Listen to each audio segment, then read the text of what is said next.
Hello student, आज मैं अपनी इस वीडियो में चैप्टर 7 फ्रैक्शन की एक्सरसाइज 7.3 के आगे के क्वेश्चन कंटिन्यू करूंगी। जैसा कि मैं आपको क्वेश्चन में शो कर रही हूँ, reduce the following fraction to simplest form. आपको क्या करना है, ये जो फ्रैक्शन दे रखा है इसे आपको सिंपलेस्ट फॉर्म में करना है। सिंपलेस्ट फॉर्म किसे कहते हैं कि हमें एक जो फ्रैक्शन होता है उसे एक नंबर से काटना होता है, दोनों नंबर मतलब जो न्यूमरेटर और डिनोमिनेटर का, और वो जब तक काटते रहते हैं उस नंबर से मतलब अलग कि वो बिल्कुल सिंपलेस्ट वो कटे ना। देखते हैं कैसे। जैसे 48 और 60 है। आप सोचो कौन सी ऐसी टेबल है जिसमें 48 भी आता हो और 60 भी आता हो। 12 की टेबल में 48 कितने टाइम्स आता है? 4 टाइम्स, और 12 की टेबल में 60 कितनी बार आता है? 5 टाइम्स। तो 4 और 5 आ गया। क्या कोई ऐसी टेबल है जिसमें 4 भी आता हो 5 भी आता हो? ऐसी है कोई टेबल? नहीं। तो बस तो इस 48/60 की सिंपलेस्ट फॉर्म क्या हो गई? 4/5। जैसे कि 48/60 है, मैं चाहती तो मैं इसे छोटी टेबलों से भी काट सकती थी, जिससे मैं आपको काट के दिखाती हूँ। ये तो मुझे, लेकिन कोशिश मैं ये करती हूँ कि मैं एक बड़ी टेबल से काट लूँ बार बार काटने की। जैसे 2 की टेबल से काटूँ मैं, 2 2 ज़ा 4 और 2 4 ज़ा 8, 2 3 ज़ा 6 और 0। बस टेबल एक ही होनी चाहिए।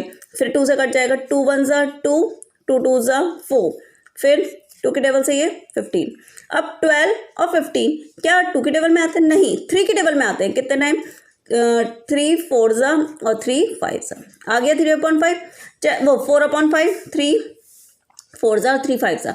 लेकिन जब हम काट रहे हैं ना तो टेबल एक ही सेम लेंगे। जैसे अब 2 से काट रहे हैं तो 2 नंबर 2 से काटने चाहिए। अगर 3 से काट रहे हैं तो 2 नंबर 3 से होने चाहिए। ऐसा नहीं कि एक 3 से काट लो एक 4 से काट लो, नहीं, दिस इज रॉन्ग। हमें टेबल एक लेनी है नंबर दोनों काटने के लिए। और जब तक काटते हैं जब तक वो सिंगल ना हो जाए, मीन्स वो बिल्कुल किसी और टेबल से नहीं कटे, अलग अलग टेबल से कटे। चाहो तो ये वाला मेथड अप्लाई कर सकते हो, छोटी छोटी टेबल लेके। चाहो तो कोई आपको बड़ी टेबल पता है कि वो नंबर दोनों बड़ी टेबल में आते हैं तो ऐसे कर लो, आपका अपना मन हो। अब जैसे ये है 150/60 है। सबसे पहले इसमें क्या करें, जो लास्ट का 0, बीच की बात नहीं कर रही कभी, हमेशा मैं लास्ट की बात करती हूँ। 0 से 0 कट हो गया। अगर 2 होते तो 2 से 2 कट जाते। यहाँ पर 1 है तो 1 से 1 कट गया। अभी कौन सी टेबल है जिसमें 15 भी आता है? 6, वो 3 की टेबल है। 3 5 ज़ा 15 और 3 2 ज़ा 6। ये गलती से मैं 3 लिख गई हूँ, 3 2 ज़ा, ठीक है। 3 5 ज़ा 15 और 3 2 ज़ा 6। तो आंसर कितना आ गया? 5/2। आंसर कितना आ गया? 5/2, राइट। अब जैसे कि नेक्स्ट क्वेश्चन देखते हैं, 7 और 28। ये तो मुझे खुद ही दिख गया 7 की टेबल है। 7 1 ज़ा 7 और 7 4 ज़ा 28। अब तो ये इससे आगे कटेगा नहीं, तो आंसर कितना हो गया? 1/4, राइट। ये क्या है, हमने रिड्यूस करा, मतलब उसे काटा जब तक, और उसे सिंपलेस्ट फॉर्म में कर दिया जब तक वो सॉल्व नहीं हो जाए। हमें जब तक काटना होता है, जैसे ये क्लास में अलग अलग टेबल से होने लगे, जब तक काटते रहते हैं जब तक वो एक टेबल से कट रहे होते हैं। अगर ये न्यूमरेटर और डिनोमिनेटर में 2 से कट रहा है तो 2 से ही काटेंगे, अगर 3 से कट रहा है तो 3 से ही काटेंगे। ये नहीं कि न्यूमरेटर को 3 से काट दो और डिनोमिनेटर को 4 से। This is wrong method, clear. अब जैसे कि नेक्स्ट क्वेश्चन शो कर रही हूँ। अच्छा क्वेश्चन है, इंपॉर्टेंट क्वेश्चन है। Ramesh had 20 pencils, Sheelu had 50 pencil and Jamil had 80 pencil. यहाँ 3 फ्रेंड्स हैं, रमेश, शीलू और Jamil. After 4 months Ramesh used 10 pencil, Sheelu used up 25 pencils and Jamil used 40 pencil. What fraction did each use up? Check if each has used up an equal fraction of her and his pencil. आपको क्या है, 3 friend हैं, एक रमेश है, एक शीलू है और एक जमाल है। एक के 20 पेंसिल है एक के पास, दूसरे के पास 50 पेंसिल है और जमाल के पास 80 पेंसिल है। 4 महीने बाद रमेश क्या करता है, यूज़ कर लेता है 10 पेंसिल। रमेश कितनी पेंसिल यूज़ कर लेता है? 10 पेंसिल। और शीलू कितनी यूज़ कर लेता है? 20 पेंसिल। और जमाल यूज़ कर लेता है 40 पेंसिल। जितनी जितनी थी उसमें से इतनी इतनी वो 4 महीने बाद यूज़ कर देते हैं। अब आपको ये बताना है व्हाट फ्रैक्शन, कितना फ्रैक्शन होगा डिड ईच यूज़ करना, कितनी यूज़ करी उसका आपको फ्रैक्शन बताना है। चेक, और बाद में ये चेक भी करना है कि क्या जो उन्होंने यूज़ करे पेंसिल वो उनका फ्रैक्शन सेम है। चलो वो आगे देखते हैं, पहले इतना ही करते हैं। सबसे पहले हमने डाला रमेश का केस, क्योंकि रमेश है सबसे पहले, तो रमेश केस।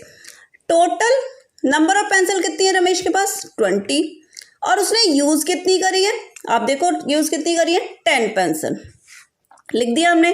अब हमें यूज पेंसिल का तो फ्रैक्शन निकालना है, और मैंने आपको फ्रैक्शन में बताया था जो चीज बड़ी होती है, मतलब जो टोटल होता है वो हमारा किस में लिखा जाता है? डिनोमिनेटर में। ऊपर वाले पोर्शन को न्यूमरेटर कहते हैं और नीचे वाले पोर्शन को डिनोमिनेटर कहते हैं। तो हमने ऊपर 10 लिख दिया और नीचे 20, क्योंकि टोटल तो 20 है ना। तो बस अब हमने इसको 0 से 0 कट दिया, तो 1/2 आ गया इसका फ्रैक्शन। दूसरा है शीलू का केस। शीलू ने नंबर ऑफ पेंसिल्स कितनी थी उसके बाद? 50।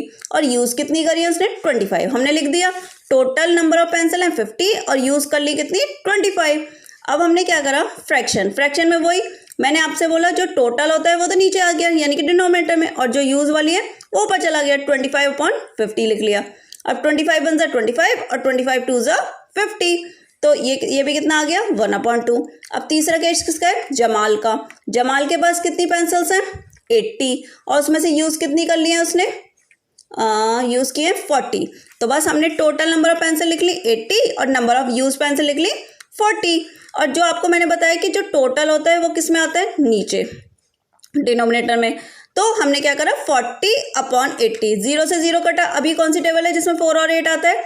वो 4 की टेबल है। 4 1 4, 4 2 8, 1/2 आ गया। 2 की भी है, वो आपका मन है कि मैंने आपको पहले ही बता दिया कि आपको ऐसे काटना है या वैसे। अब आप देखो हमारे पास रमेश की भी फ्रैक्शन आया 1/2, शीलू के में भी 1/2 आया और जमाल में भी 1/2 आया, क्योंकि हमारे फर्स्ट क्वेश्चन में तो ये था कि आपको यूज पेंसिल का फ्रैक्शन निकालना है, और सेकंड में ये बताना है जितनी उसने यूज करी हैं उन सबका क्या तीनों का फ्रैक्शन सेम है? यस। आंसर क्या आया?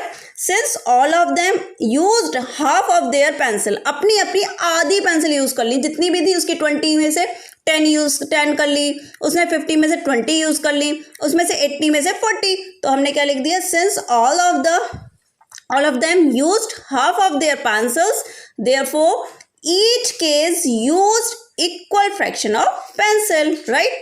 Thank you students.